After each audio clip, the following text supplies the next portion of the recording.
Hello and good morning, everyone. I am Andrew Hochradel. It is nice to see you, nice to meet you if you're new, and if you're watching the replay, it's nice to be in the future with you. Let's go ahead and hop in. Today, we are going to be talking all about the appearance panel. It's going to be a very 101 kind of lesson. We are going to be going filter by filter, and I'm going to show you how to understand how the appearance panel works as opposed to applying these filters separately, because it is very different and it actually is more beneficial to use the appearance panel than to go through and apply filters to other things. So let's go ahead and hop over to Illustrator. If you want to grab the source file, it looks like this. There's not much here because we're going to be building together, but you can go ahead and grab that down in the description by just clicking on the link. So let's hop in here and let's talk about the appearance panel. You can see it floating right above my head. And what we can do is actually understand and look at the pieces of this real quick. So here we have the stroke and the fill. These are the two pieces that are applied to a shape right now. So automatically, pretty much everything that you create in Illustrator has a stroke or a fill. So let's just go ahead and create a circle right now. This is gonna just be very, very, very rough. You can see with the circle selected, I'm gonna pull the appearance panel over here next to it so y'all can see a little bit better. So here, and I'm actually going to hide this because we don't need it today. So we have our shape here, and you can see we're understanding this shape based on the appearance panel, right? So this is a circle or an ellipse, and it has no stroke, and it has a fill of black. Now, if I wanted to change the fill, I could simply click right here, and then we could choose another color. So maybe we want to have this green. If we wanted to put a stroke on it, we just click on the stroke right here, and then we can add another stroke right there. So not too hard to kind of play around with our settings. Let's go ahead and increase the size of that. You can do that all in the appearance panel. And usually you could go to a bunch of other places, but the appearance panel is a really great place to start. Now, a little hack for the appearance panel: if you want more options for the piece or the thing that you are applying or understanding, all you need to do is click right here on stroke, and it's going to open up the full stroke panel, right? So there are a bunch of panels around here. You could come over here to the stroke panel and you could go through all of these settings as well, or you could just stay right here in the appearance panel, click on stroke, and check it out, it's right there. So really, really easy for you to find what you need to apply those effects to the shape. And the cool thing is, if we wanted to, we could just turn the stroke off to see what it looks like by clicking on the little eyes. We wouldn't have to get rid of all of our settings. Over here, you would have to get rid of all the settings. You'd have to set everything to 0. So if we just want to see what it looks like, we can just click right here and it will turn off. And then you click right here and it will turn back on. So super easy to see the back and forth and what's going on there. So let's go ahead and continue here. And we're going to start adding pieces. So this is something that you can't do in any other place. Let's say that we want to add in another stroke, right? So let's create the target logo, and this is going to be fun. So here's what I want to do. I think this is going to work. Let's see what happens, chat. I'm going to make a single anchor point, and I'm going to grab this anchor point, and on this anchor point, we are going to try to create the target logo. So let's see what happens here. So what I want to do first is I think I do need a circle. Okay, let's just do a circle because it'll be easier. So I'm going to create a tiny little circle right here. And this is not nearly big enough to be the target logo. So what we can do is we're going to select it. And from here, we are going to change the stroke to that bright target red. And then we are going to change the fill to that bright target red as well. So from here, we just need to increase the stroke to make it a little bit bigger. That's about the size of the target logo, right? Looks pretty good. And I am going to put a color in the background just so we can see what we're doing here. And again, I can just change that color here and then here. All right, so I'm going to send that back to the back. And with our object selected here again, it's just that tiny little circle. All we need to do is maybe we want to add in a little bit of space. We can actually add in another stroke. So let's go here and add a new stroke. And this stroke is going to be larger than the stroke that we have in the background. So I'm just going to create the same background color. And I'm going to take this up to maybe 240. right? And we can't see anything because the background is the same color, but if we wanted to, you could see right there that it is applying another stroke on the outside. You can actually stack as many strokes as you want to get the spacing that you want on your design.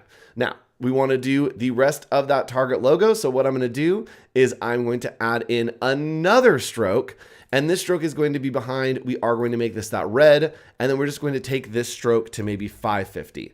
See, and what that's going to do is it's actually taking that one little circle right here. If I go into outline mode, you can see right there. All it's doing is taking that one tiny little circle and it's applying 3 strokes to it. So one is red, one is that blue, and then one is the red again. So it's super easy for you to kind of understand how to use this tool. Let's keep going here and let's look at some of the filters that we can apply to the shapes to affect them using the appearance panel. So I'm actually curious because I know, so the appearance panel does stay if you have your options on. So I'm just going to take this back down.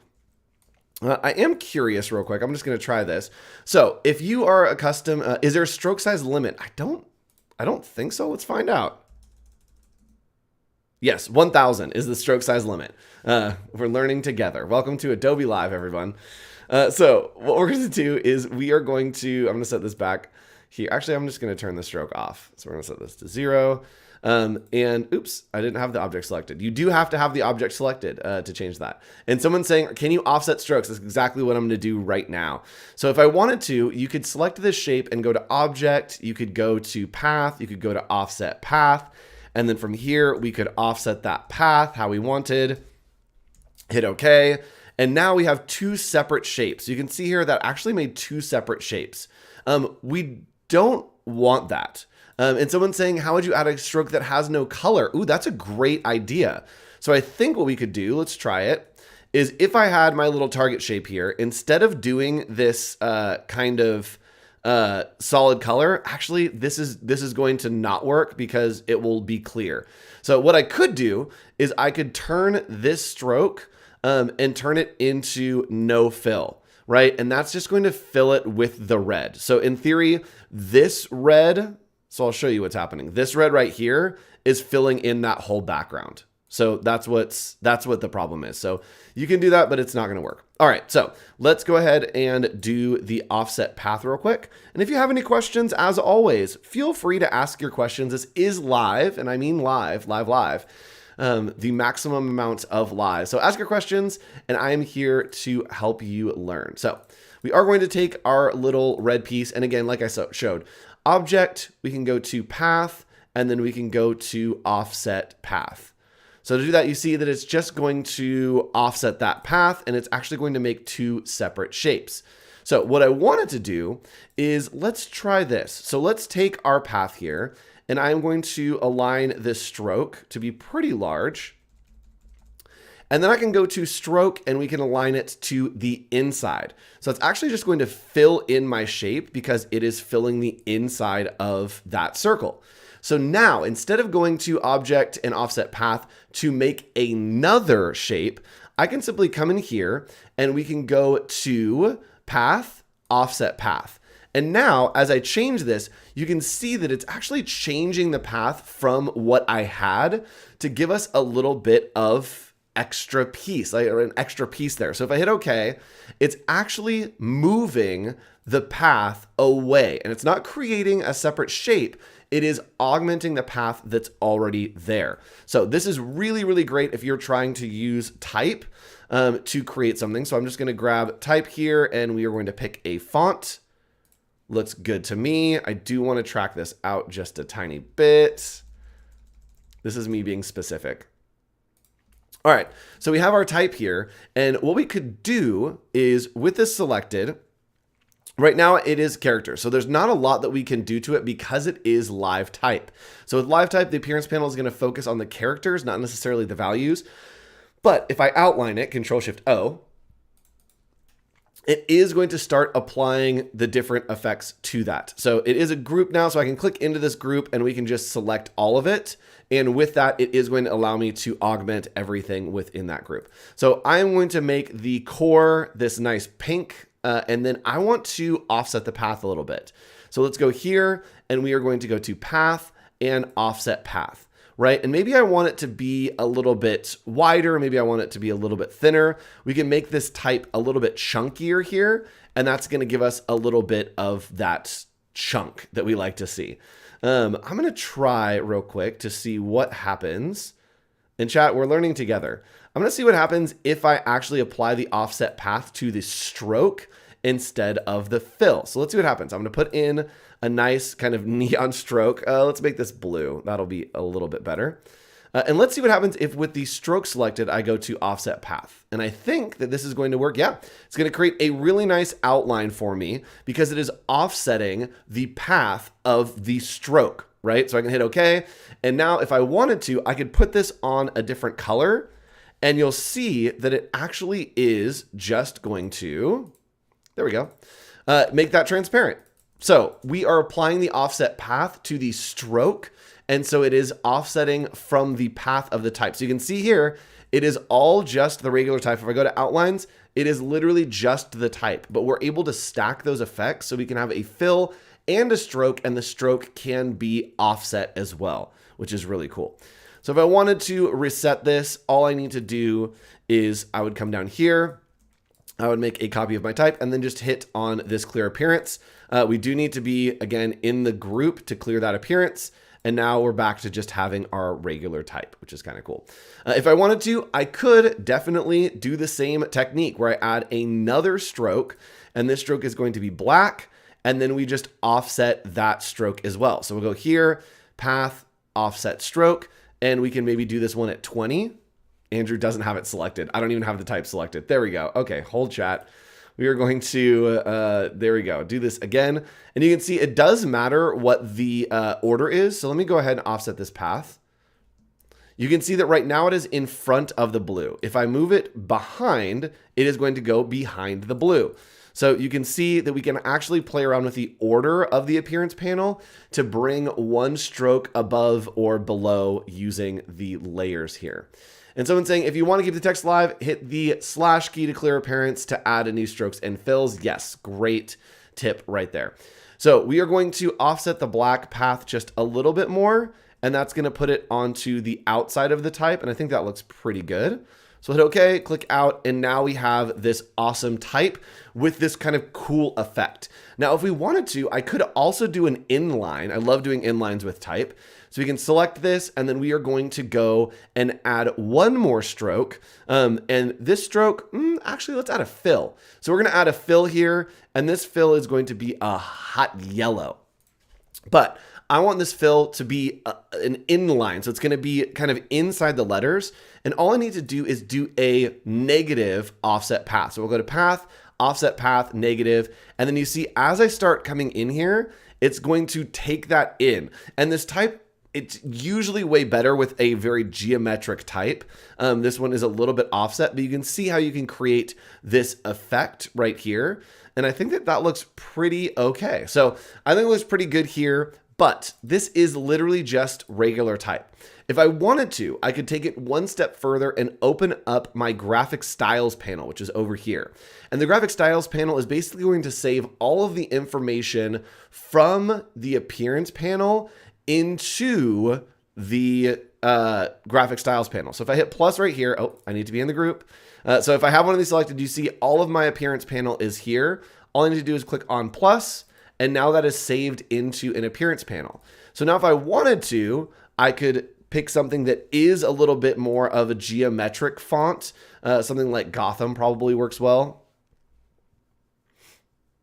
Let's do Gotham Ultra. Cool. So something works well like Gotham, and all I need to do now is select right here, and it's going to apply that effect. All of the things that are in the appearance panel, it's going to take the appearance from this graphic style and apply it to my type. So if you find something that you really like, you've built something really well with the appearance panel, save it. Save it as a graphic style, and then you'll be able to kind of just repeat that as much as you like. All right, so let's continue on and look at some of the filters that you can use in the appearance panel because you can get kind of fun. So I am going to just keep the word type out there. And someone's saying, does what we put in the graphic styles carry on from document to document? No, it is reliant on the document that you have, unfortunately. And so you can save graphic styles, I believe, and export them if you want to, but they do stay attached to that specific file. And I'm trying to find just a very kind of chunky geometric sans serif here. Dunbar actually probably works. I love Dunbar. Dunbar is one of my favorite fonts, and it's what we're using in all of our pieces for the challenge. Okay, so let's go ahead and apply some effects to this. What's really cool is you can apply a bunch of effects and create some really, really cool effects by stacking different things.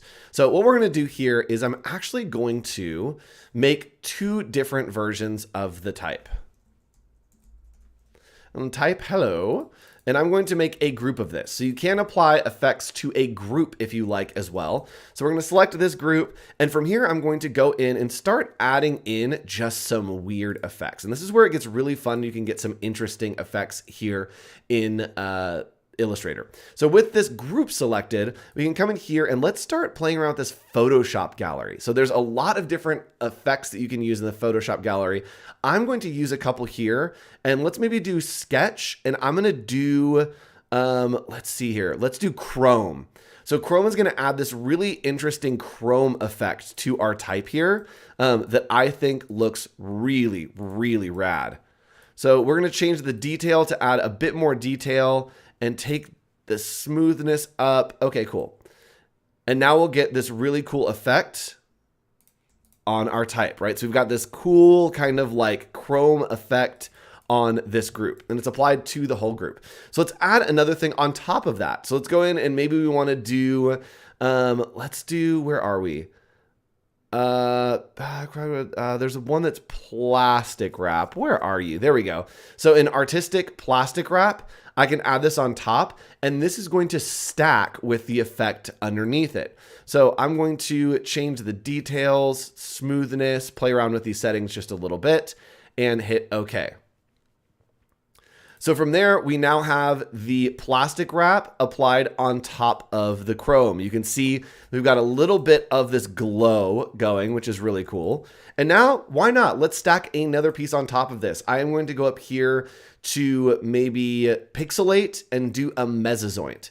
And mesozoint is going to just give us a stippling effect on this type. And that will help me understand a little bit better. So mesozoint, oops. It went on the other screen, is right here. I'm going to change this to coarse dots, and we're going to hit OK. You can see if we zoom out, it's just going to give us these really coarse dots, and hit OK. And the mesozoint is going to sit on top. So artistic plastic wrap, yes. So the mesozoint is sitting on top and creating this really great texture for me on the type. Now, we looked before that there is a difference on where things sit in the appearance panel. So I don't really want, and somebody's saying zoint, it's tint. Thank you. Sorry, mesotint. I've always called it mesozoint, and I don't know why. Mesotint, that's the correct answer, mesotint.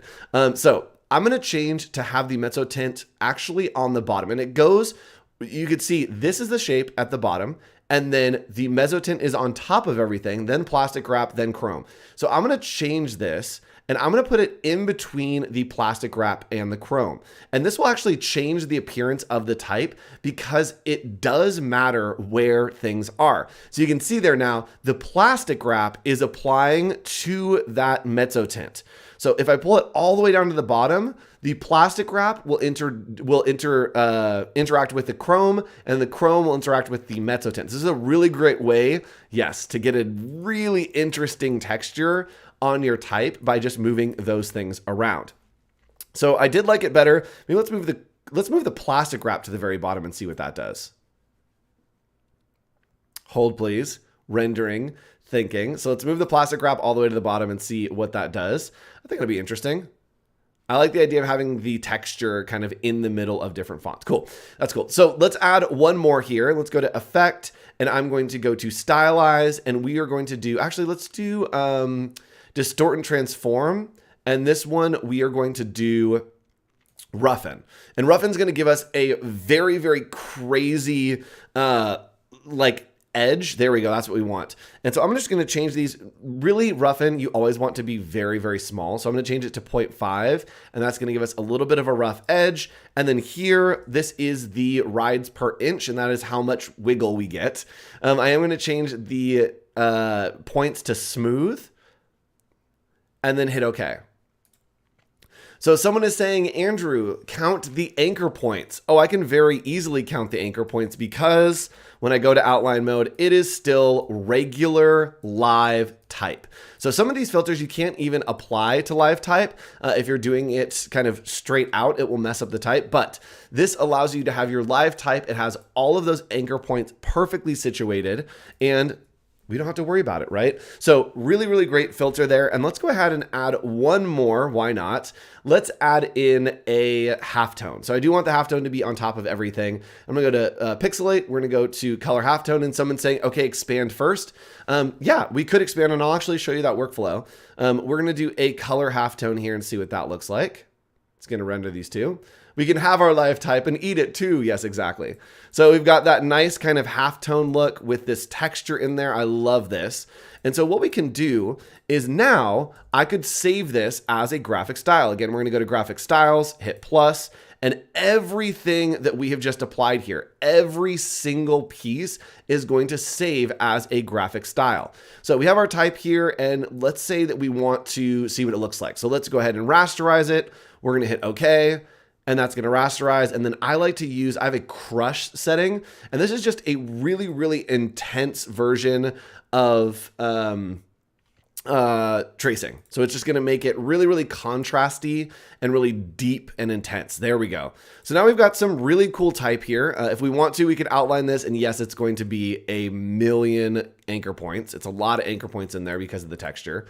But let's say that we wanted something else. We wanted to have my name. I wanted to put my name into this style. I could simply type my name, and this is great for big projects, and click right here. It is going to apply every single one of those, and now we have this same piece right here, right? So really cool to be able to understand how to play around with graphic styles, to play around with the appearance panel, to add your effects, to add everything at the same time.